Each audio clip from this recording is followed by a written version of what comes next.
Bom dia, criança. Hoje iremos dar continuidade à unidade 3, o ar. Iremos estudar a atmosfera terrestre. Aprendemos que a atmosfera terrestre é a camada de ar que envolve nosso planeta. Ela é muito importante para a manutenção da vida. A concentração de ar na atmosfera varia. É maior na camada próxima à crosta terrestre e menor conforme se distancia dela. Vamos ver a seguir algumas características da atmosfera terrestre. A camada de ozônio. Além dos gases que já estudamos, há na atmosfera uma camada mais afastada da superfície, formada por gás ozônio. A camada de ozônio funciona como um escudo protetor contra os invisíveis raios ultravioleta. Os raios ultravioleta estão na luz emitida pelo Sol. Entretanto, se esse tipo de radiação for excessiva, torna-se prejudicial à saúde dos animais e das plantas. Esses raios podem causar graves doenças nos seres humanos, como câncer de pele. A camada de ozônio absorve grande parte deles e nos protege de seus efeitos nocivos. Agora observem essa imagem da página 60. Como vocês podem perceber, a atmosfera é representada pela faixa azul ao redor da Terra e a camada de ozônio é a faixa mais clara, externa à atmosfera. Eu queria também que vocês entendessem e aprendessem que existem 3 tipos de raio ultravioleta que atingem a Terra. Os raios UVA não são filtrados pela camada de ozônio ou pela atmosfera. São os menos prejudiciais, mas podem causar danos à pele ao longo do tempo e envelhecimento precoce.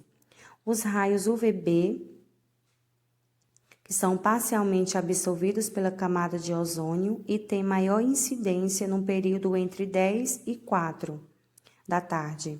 Já os raios UVC são os mais prejudiciais aos seres vivos e são usados artificialmente para a esterilização de material cirúrgico e tratamento de água. Felizmente, eles são totalmente bloqueados pela camada de ozônio. Agora a gente irá estudar o efeito estufa, para dar continuidade à atmosfera terrestre sobre todas as suas características. O efeito estufa. Outra característica da atmosfera terrestre é sua capacidade de reter o calor do Sol. Esse fenômeno natural é chamado de efeito estufa. A temperatura da Terra possibilita a vida como nós a conhecemos. Em alguns lugares é bem quente e em outros é bem frio. No entanto, a média da temperatura global é de 15 graus Celsius. Sem a atmosfera, nosso planeta seria um lugar muito frio. O efeito estufa ocorre por causa dos gases presentes na atmosfera que evitam a perda de calor, principalmente o gás carbônico.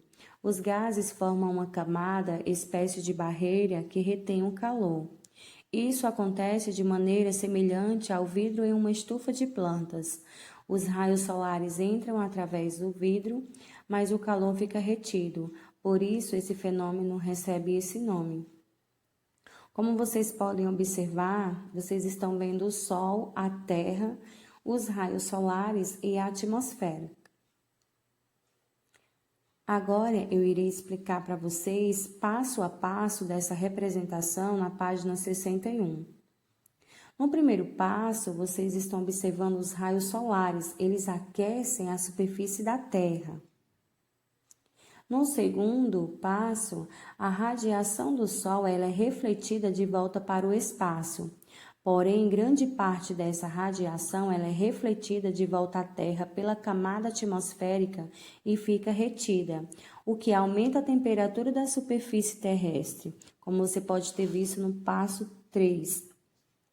Esse fenômeno pode ser comparado a um carro parado com os vidros fechados. Sobre o Sol, os vidros são a camada atmosférica, eles deixam os raios do Sol passar, mas a grande parte do calor que sairia fica retido. O resultado é o aumento da temperatura interna. Então, sem o efeito estufa, provavelmente não existiria vida na Terra.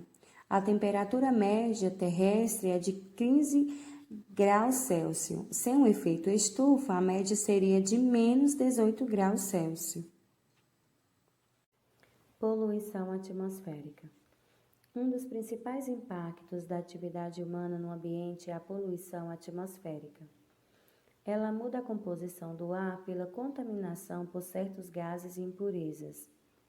A poluição afeta a saúde humana porque causa problemas respiratórios, alergias e infecções.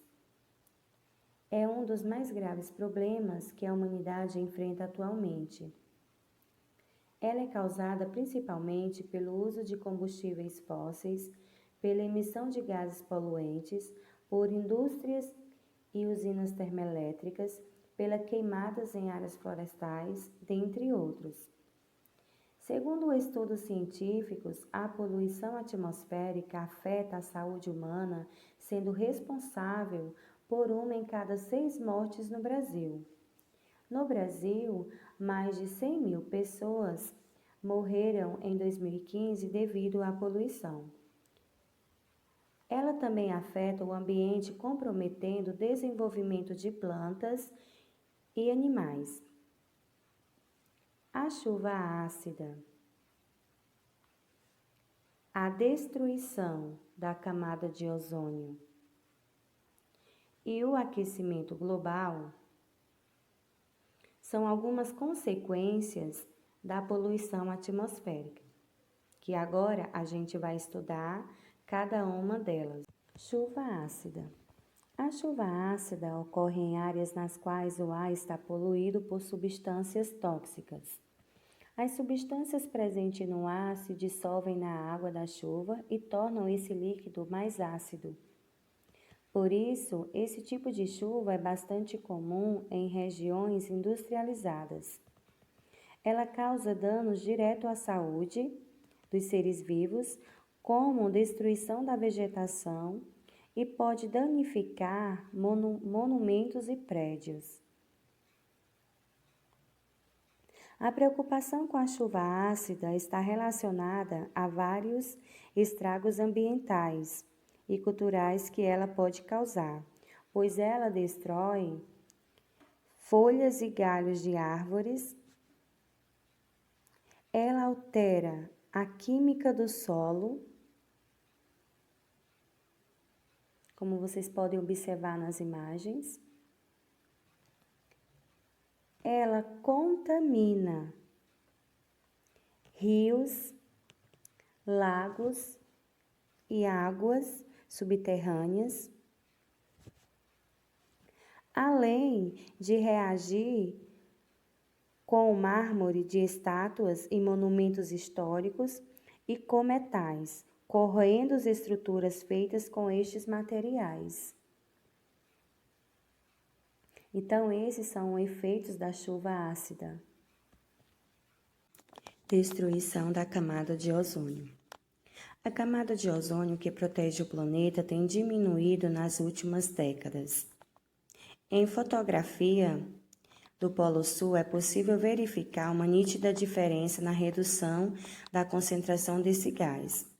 A camada de ozônio é vital para a vida na Terra, pois absorve grande parte da radiação ultravioleta. Acredita-se que o principal causador dessa redução é o uso industrial de gases clorofluorcarbonetos, os CFCs, que eram usados na fabricação de sprays e nos motores de geladeira. Após muitas campanhas, o uso desses gases tem sido reduzido a cada ano. No entanto, o dano causado na camada de ozônio pode demorar séculos para se recuperar, porque os clorofluorcarbonetos permanecem ativos na atmosfera cerca de 80 a 100 anos. Aquecimento global. Nas últimas décadas, a temperatura do planeta tem se elevado com rapidez. Tudo indica que as principais causas são algumas ações de intensificarem a emissão de gases do efeito estufa. Esse aumento da temperatura é chamado aquecimento global. Considera-se que as causas descritas a seguir sejam a razão desse fenômeno. O uso intensivo de combustíveis fósseis em máquinas de fábrica ou automóveis produzem, além de poluentes, grande quantidade de gás carbônico. As queimadas em grandes extensões de áreas verdes também geram maior quantidade de gás carbônico. Criações de gado em larga escala também contribuem para o aumento do efeito estufa. Bois, cabras e ovelhas, dentre outros animais, produzem muita quantidade de metano em sua digestão.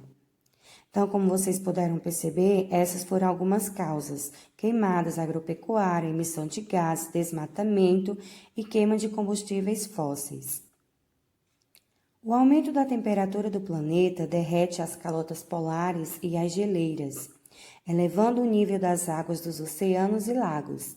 Por isso, ilhas e áreas litorâneas tendem a ficar submersas, o que afeta espécies que habitam nesse local. Além de reduzir o aumento da temperatura, pode interferir na reprodução de diversos seres vivos. Cientistas, ambientalistas e políticos de todo o mundo estão à procura de soluções para diminuir os impactos causados pela sociedade em nosso planeta. Apesar do fenômeno ser chamado aquecimento global, ele não restringe ao aumento da temperatura média, mas está relacionado a uma série de mudanças climáticas. Como evitar? Usar filtros especiais em chaminés de fábricas e escapamentos de carros, utilizar combustíveis menos poluentes, dar preferência a meios de transporte coletivos e bicicletas e plantar árvores e reduzir o consumo, principalmente de produtos de origem animal. Então fica aí as minhas considerações final. Como você encara esse aquecimento global? Acabamos de estudar que o aquecimento global é uma realidade comprovada cientificamente e que devemos atuar para tentar minimizá-la. Diminuir as queimadas fósseis, reduzir o controle de carne, economizar energias são algumas atitudes que podemos tomar e incentivar outras pessoas a fazer o mesmo, né? Então, feita toda essa explicação, vocês irão fazer a página 64, atividades.